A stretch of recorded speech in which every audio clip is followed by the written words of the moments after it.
শুভ সকাল। তোমরা সবাই কেমন আছো? আশা করি সবাই ভালো আছো।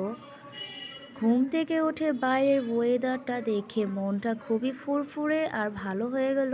তো চলে গেলাম আমি ফ্রেশ হওয়ার জন্য। প্রথমেই আমি ব্রাশ করে নিলাম। ভালো মতো ব্রাশ করার পর আমি মুখটাকে ভালো মতো ধুয়ে নেব। মুখটাকে ধোয়ার পর আমি পুরো ফেসটাকেও ধুয়ে নেব। সারা রাত ঘুমানোর পর কিন্তু ফেসটা কেমন জানি হয়ে থাকে, তো আমি ভালো মতো ফেসটাকে ধুয়ে নেব। ওয়াশ হয়ে গেলে আমি চলে যাব ব্রেকফাস্টের জন্য। আজকে ব্রেকফাস্টে ছিল কেক, মিষ্টি আর খেজুর। একটু কেক খাওয়ার পর আমার মনে হলো যে খেজুরটা খালি পেটে খেলে কিন্তু খুবই ভালো হয় শরীরের জন্য, তো আমি খেজুর খেয়ে নিলাম। তো কেকটা কিন্তু খুবই মজা ছিল। তারপর আমি মিষ্টি খেয়ে নিলাম। মিষ্টি খাওয়ার পর মনে হলো যে কেক আর মিষ্টি একসাথে খেলে কেমন লাগে। তো একসাথে খাওয়ার পর তো আমার খুবই ভালো লাগলো।